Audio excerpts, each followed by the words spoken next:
Ustaz, satu pertanyaan seputar dunia entertain. Ketika orang memerankan misalnya, mohon maaf lahir batin, main film seks, selama film itu diputar terus, sementara orangnya udah hijrah, dan saat ini film itu diputar, itu jariahnya seperti apa tuh Ustaz? Nah, ini mohon maaf lahir batin Ustaz. Hah?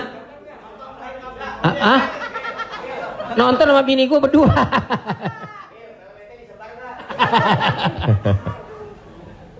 Man sanna fil islami sunnatan hasanatan, siapa yang membuat perbuatan yang baik, falahu ajruha, dia dapat pahalanya, wa ajru man amila biha, dan orang lain yang terinspirasi dengan itu. Jadi kalau Paski membuat rumah tahfiz, lalu kemudian komunitas-komunitas yang lain terinspirasi dengan itu, maka dapat pahala min ghairi an yanqusa min ujurihim syai'un. Pahala mereka tidak berkurang, sama-sama dapat 100 mim ba'dih, setelah mati. Itu kalau yang baik. Bagaimana dengan yang tidak baik seperti yang tadi? Man sanna fil islami sunnatan sayyi'atan, siapa yang membuat sesuatu yang tidak baik, falahu wizruha, dia dapat dosanya, wa wizru man amila biha, dan dosa orang lain yang melakukannya. Setiap ada terjadi pembunuhan di dunia ini, maka Kabil dapat royalti karena dia yang pertama kali melakukannya. Tapi Kabil tidak sempat taubat, tidak sempat hijrah. Jadi kalau ada yang sempat melakukan perbuatan jelek, dosa, saat dia taubat, dia buat konferensi pers. Saya sudah taubat, sudah mu'allaf kalau dia tidak Islam. Kalau dia sudah masuk Islam, saya sudah hijrah. Maka saya meminta kepada seluruh jamaah yang ada di dunia ini, yang masih menyimpan gambar, foto, video saya, tolonglah kalian delete, dan saya minta ampun kepada Allah Subhanahu wa taala. Lebih daripada itu sudah di luar kuasa dia. La yukallifullahu nafsan illa wus'aha. Allah tidak membebani orang lebih daripada usahanya.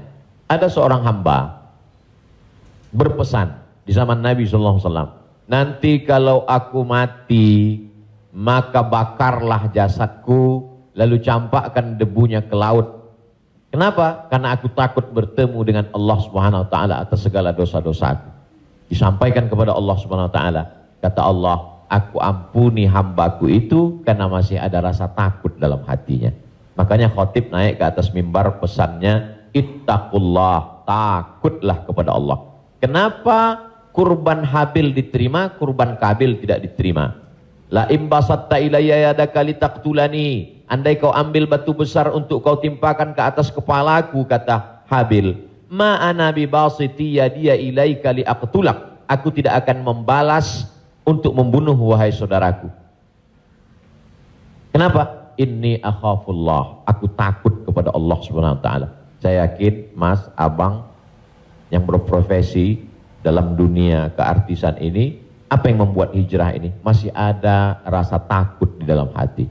Rasa takut inilah yang kita pupuk bersama. Ada takut 5%, 5% kita jadikan menjadi sebuah komunitas, lalu kemudian kita jadikan sebuah amal nyata dalam kehidupan, disupport oleh Pak Prof dengan keluarga besar almarhumah, diberikan kesempatan untuk menuntut ilmu di Fakultas Hukum, di penyiaran Islam, maka dia menjadi gerakan yang luar biasa. Allahu a'lam.